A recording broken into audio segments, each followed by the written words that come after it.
Welcome back to Animal Crossing New Horizons. I'm Dear Darling, shall we see what's going on our lovely island of Fawnhallow today in a rather late night episode, which if it actually is of my own undoing. I think I mentioned maybe before that I was doing something this evening and I wasn't 100% sure what I was doing. The explanation was my friends were, taking me to some, who knows, some sort of mystery thing going on, which I was not allowed to know about what was going on. But I was like, sure. And basically, and I can now reveal that what we did is we had a nice meal, of course, which isn't the focal part, but what we did is we went to watch the musical 6. And if you know me, how much I love that soundtrack, how much I sing the songs, and how much I talk about the fact that I should go and watch it at some point. Now I finally have. I'm not going to talk about it today, I'll talk about it probably tomorrow. But good evening everyone, I'm here with a late night broadcast. I hope I can make it through this. Right now in Fawnhallow it's 12:41am on what should be for Thursday, August 14th, 2025. But yeah, I'm not going to talk about it like today, like as a whole, I think, because one, it's a bit late.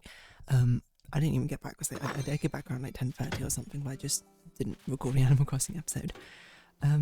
So probably I'll talk about it tomorrow, but I mean, it was absolutely a lovely time. It was a spot on choice by my friends, because this is a musical which I talk about all the time. It was about a year ago or something. I was constantly listening to the soundtrack.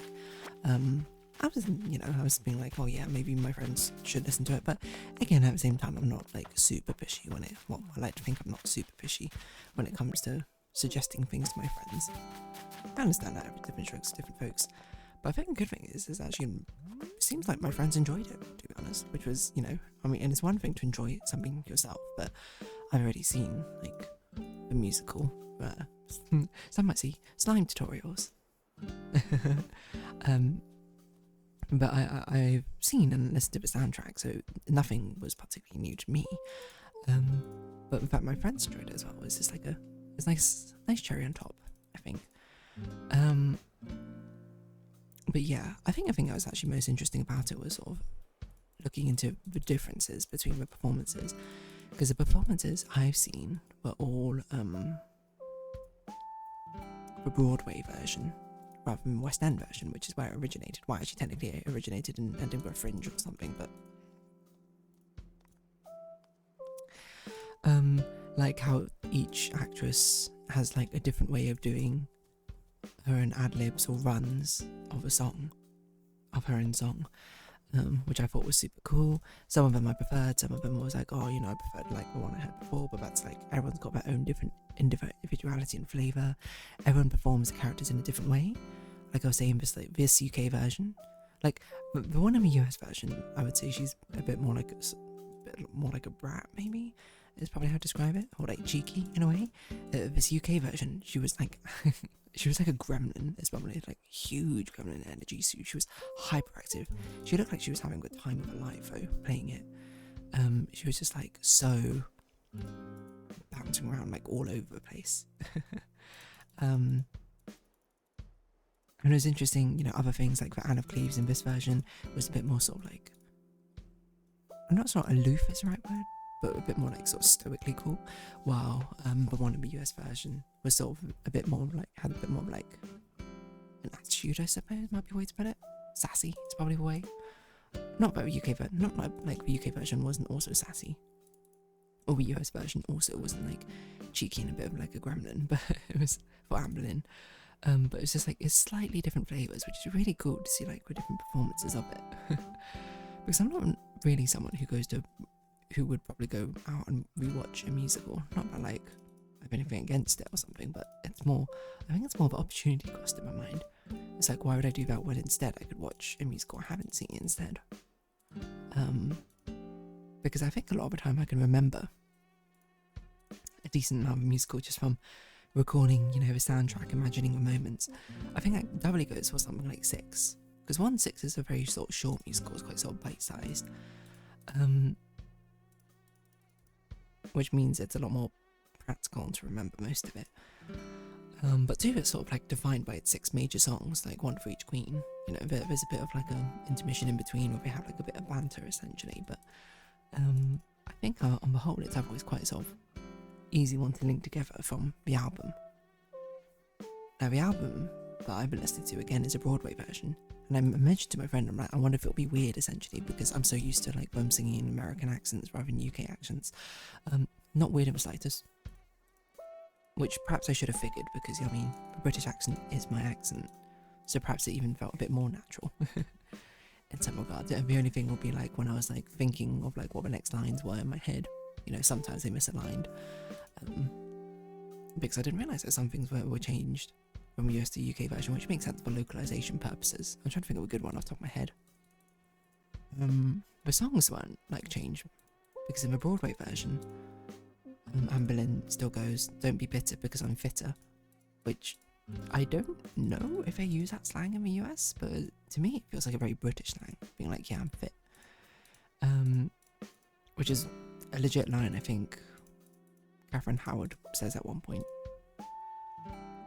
But in the US version she goes, "I'm super hot," or something like that, which makes sense to me. I mean, like, localise it for the slang, that makes sense, but it was obviously written for with UK slang in mind, and "don't be bitter because I'm fitter" doesn't, like, you got what, don't be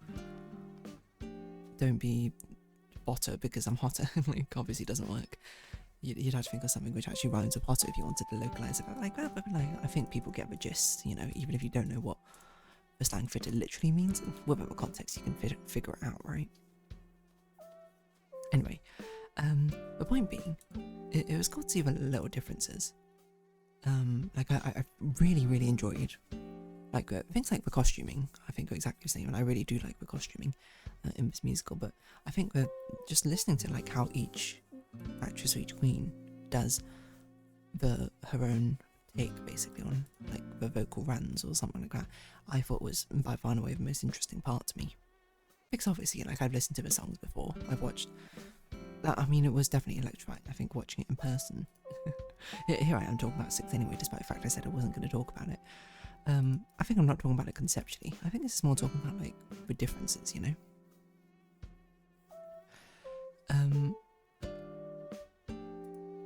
It's just interesting, I think, to see these little differences, these different like vocal ad-libs or whatever. And like I was also thinking about this with what's called with Wicked, Defying Gravity. I haven't seen the movie. I've been told it's pretty good, but I did like the musical. I like the songs in the musical. I think I don't think it's quite up there with Six for me. Six is definitely one of my favourite musicals. I think because it runs, you know, quite a sort of like efficient tight ship, and almost every song is very memorable to me. Mainly because it doesn't have as many songs, but still. But like Idina Menzel's classic sort of Defying Gravity, like the it has like a different ad lib compared to, I don't even know who the actress is who plays it in the Wicked movie actress, not Ariana Grande, the other one, Cynthia Erivo, that's it. I actually did know that, I just couldn't think of it at the moment. Now I look at it, but yeah, she has like her own take on how to do that ad-lib because like didn't want to do it the same way.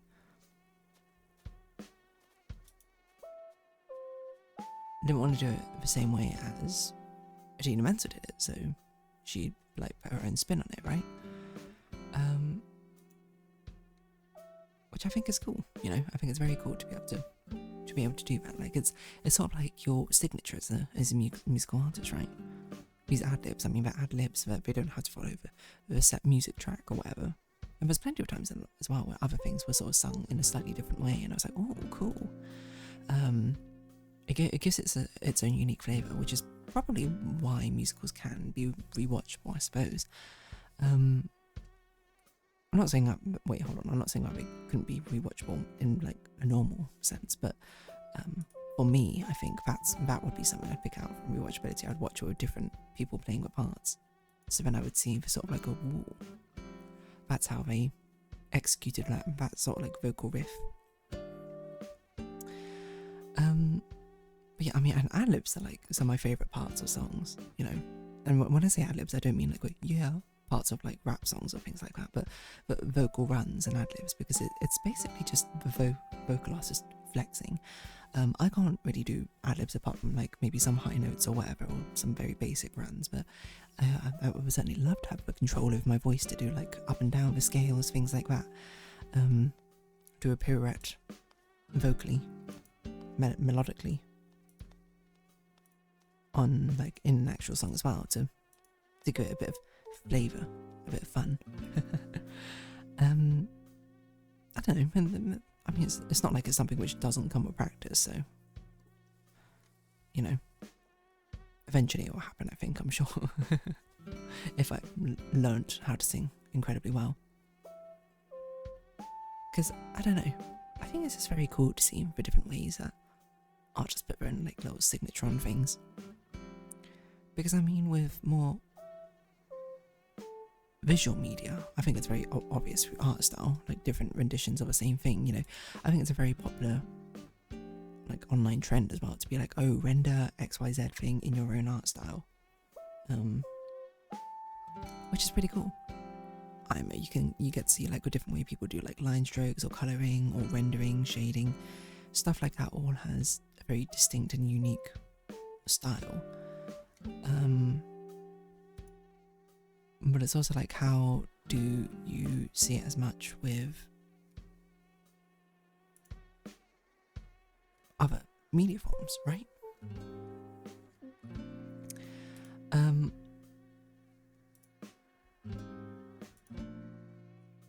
the answer is, well, I don't know, it depends on the media form, right? So I'd probably end up saying that was like, it's harder to think about, I think, because the music, when the music covers, a lot of it is defined by the same sort of notes. So it's like, where do you flex that flexibility of like putting your own tone on it? I mean, with like musical artists, like it could be like the tone of a voice, but I think with musicals, specifically, they're looking for a certain type of voice to play the character role, because that's just what makes sense. Like for Anaclees, they always want someone who has like who can have like a sort of deeper, huskier, sort of alto-like voice. While other ones perhaps have a bit more flexibility. Like what Anna, I don't know. Catherine Parr, they probably want someone who has like a sort of smooth voice. I don't know, stuff like that. But even then, there's a bit of like variety, because I think the Broadway version of Catherine Howard I saw had like a very sort of powerful, you know, Ariana Grande's like style sort of voice. But one that I watched today with Catherine Howard, she had a bit more of I put like a sultry note on her voice. She had a bit more of like a slight husk to it, I think, as well, which gave off a very different sort of character impression. And that's kind of like how you do your artistic signature. It's like your art style, I suppose, but like for your voice. And there's different ways, I'm sure, when you make music as well. Like you can put like little flourishes in one way or another if you're the actual one like composing or arranging. What other sort of media properties, like media forms, are there? I don't know. I think that's one of the coolest things to appreciate about art media. Like on the base level, you know, engaging and appreciating with the actual content is pretty cool, but once you sort of delve deeper, once you're much more into the weeds or something, being able to see, you know, not just appreciate the content, but the different ways of presenting the content, gives another whole different layer of like flavour, of understanding, of, you know, appreciation for what goes into the craft. And I think I had that moment a lot when I was watching a musical. You know, when we do a vocal riff slightly different, being like, oh yeah, I like the way I did that, or like, oh, that was a really cool way to do that. Or like, oh wow, they went like really hard on like high notes and flexing here or something, or like, wow, they pulled that back a lot and it gives it a whole different vibe.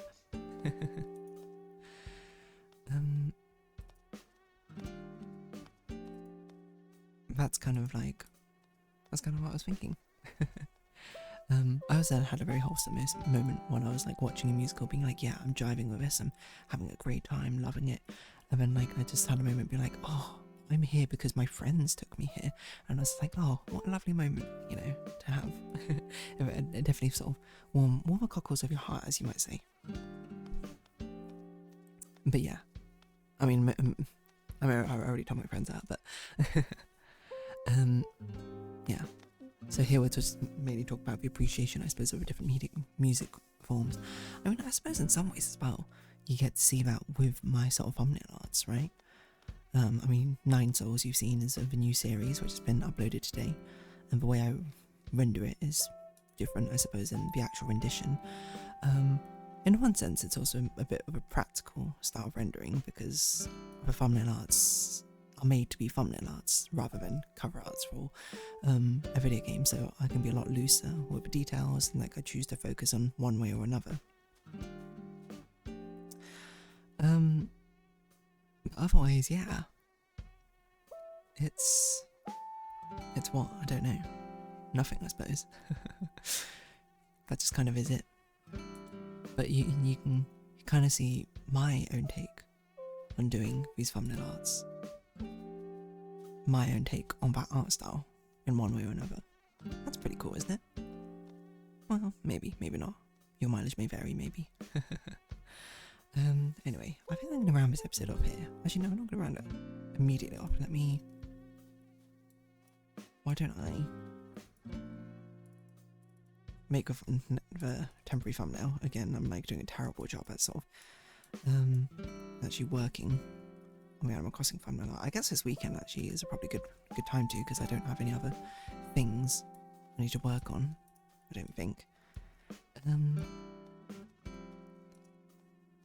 But yeah, I mean, it's very cool to see these flashes, these signatures, and it's not something I think I appreciated enough until I saw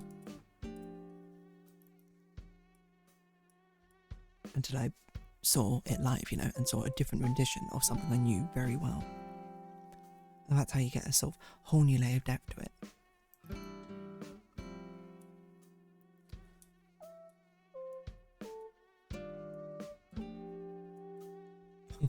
This is a stupid idea for a thing.